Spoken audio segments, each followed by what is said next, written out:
Os videojogos são jogos eletrónicos que podem ser jogados no computador pessoal, numa consola de jogos, num tablet ou num telefone móvel. Inicialmente era uma indústria que apenas se dividia entre computadores pessoais e consolas. No entanto, recentemente, com o surgimento das redes sociais e smartphones, vieram a ser introduzidas novas categorias de videojogos, tais como jogos móveis e jogos sociais. Os videojogos evoluíram muito desde os primeiros passos, na década de 1970, em que se limitavam a ser jogos com texto numa tela. Hoje oferecem gráficos fotorrealistas e simulam a realidade num grau por vezes espantoso, não só pelos gráficos em si, como também, por exemplo, através dos dispositivos de realidade virtual. A indústria dos videojogos é a segunda maior indústria de entretenimento do mundo, apenas ultrapassada pela televisão. Há muitos anos que a indústria de videojogos gera quantidades gigantescas de dinheiro. Em 2020, as receitas das vendas totais de jogos de PC foram estimadas em cerca de 37 mil milhões de dólares norte-americanos e a indústria de jogos móveis gerou uma faturação estimada de 77 mil milhões. Outrora encarada como uma indústria apenas para crianças, hoje em dia já não é assim.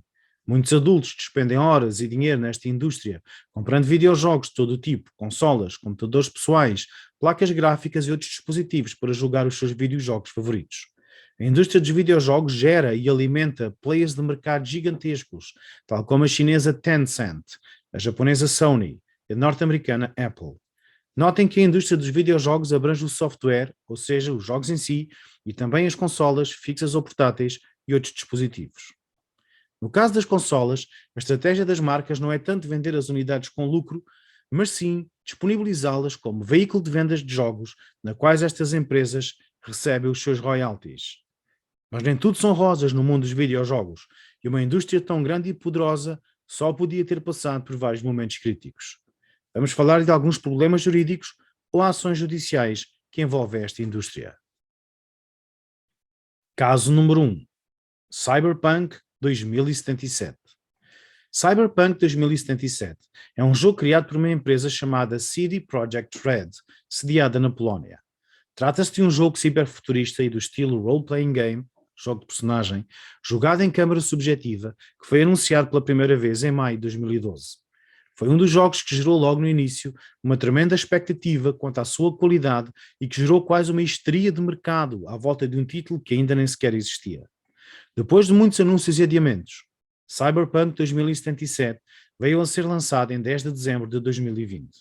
Foi lançado simultaneamente para as consolas e para o mercado do PC. Porém, este lançamento correu muito mal. O jogo foi acusado de não estar finalizado, contendo bugs e falhas, especialmente nas consolas para as quais não estaria otimizado.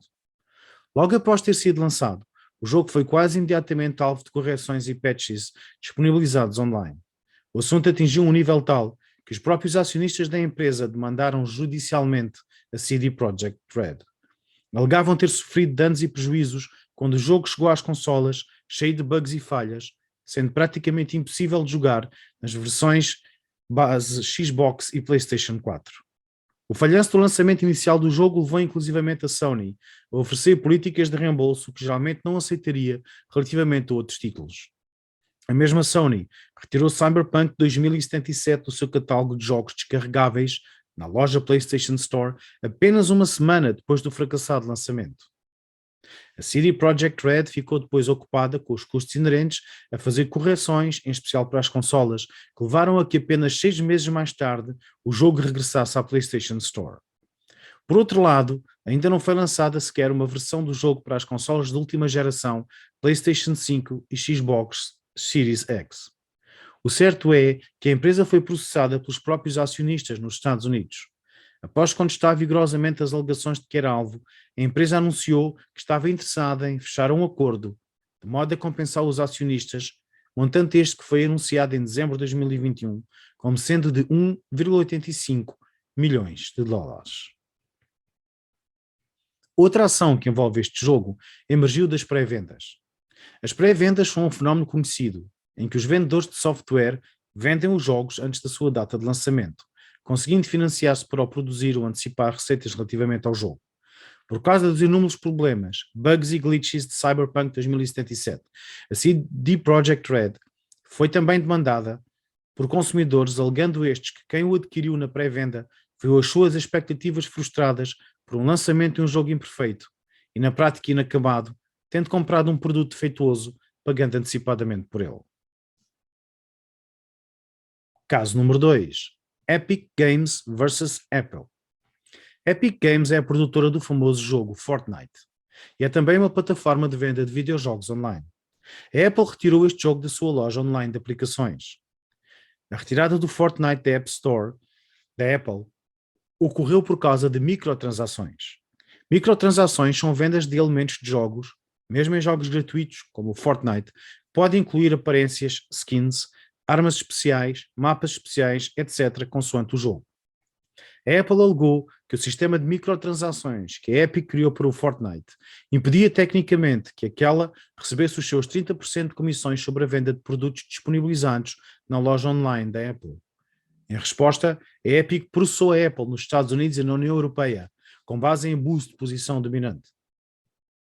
O caso atingiu a indústria dos videojogos fortemente no ano 2020 e ganhou tanta importância que 34 estados dos Estados Unidos da América, tal como anunciado em janeiro de 2022, declararam apoiar a luta da Epic Games contra a alegada posição dominante por parte da Apple.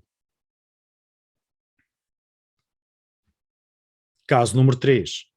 União Europeia versus Valve e outros. A União Europeia multou a Valve e outras empresas que publicam videojogos, tais como Bandai Namco, Capcom e ZeniMax, com base na violação do mercado único europeu. Com efeito, os jogos destas empresas apenas permitiam a sua ativação em alguns países do espaço económico europeu e não noutros.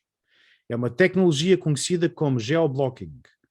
O jogo detecta a localização onde se quer ativá-lo e verifica se a localização é permitida pela empresa que o publicou. Se não for, o jogo não é ativado e não corre. A União Europeia multou por isso estas empresas. Caso número 4.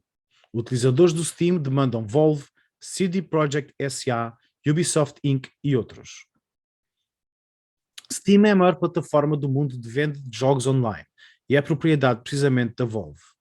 Os autores desta ação alegam que os desenvolvedores de jogos têm que aceitar igualar o preço dos seus jogos de PC disponíveis na plataforma Steam com os preços cobrados pelos mesmos títulos noutros canais de vendas. Os demandantes entendem que isto implica que a plataforma Steam fica na prática imune à competição de preços de outras plataformas de vendas de jogos, o que acarreta que o preço para o consumidor aumenta, pois deixa de haver uma verdadeira competição entre os preços. Caso número 5. Consumidores versus Epic. Ali atrás demandante, aqui demandada. A Epic Games foi processada judicialmente por causa de uma coisa chamada loot boxes. As loot boxes são pequenos pacotes digitais que se podem comprar dentro dos jogos e que muitas vezes contêm itens aleatórios. Por exemplo, dentro do jogo X vende-se uma loot box, ou seja, caixa de recompensa, por exemplo, azul, ou roxa, ou dourada, que contém itens chamados de raros, muito raros ou épicos, na linguagem do jogo, para serem utilizados nesse mesmo jogo. Isto na prática equipara-se a uma espécie de jogo de fortuna e azar, o que gerou controvérsia no mundo dos videojogos, especialmente quando os compradores destas loot boxes eram menores.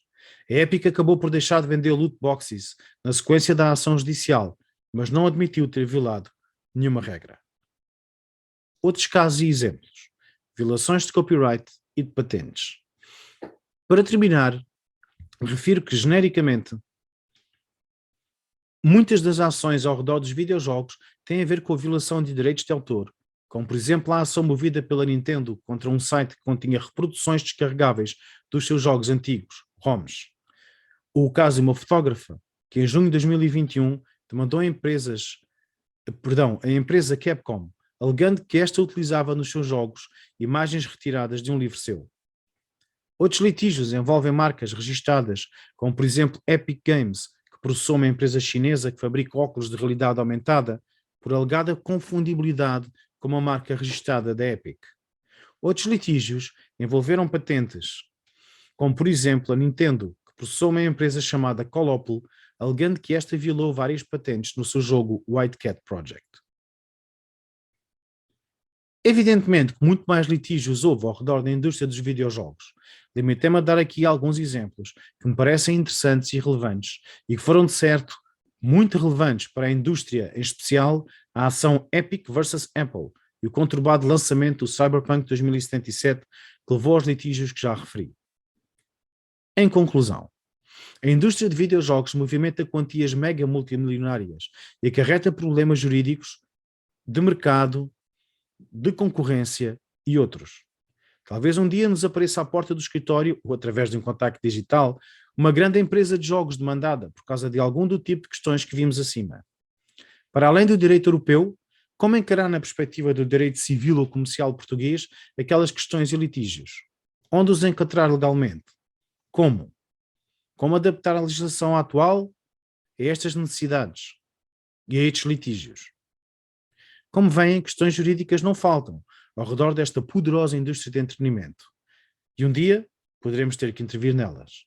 Até lá, espero que tenham ficado com uma pequena ideia do universo jurídico e litigioso que informa os videojogos. Entretanto, divirtam-se através dos videojogos ou de outra forma de entretenimento.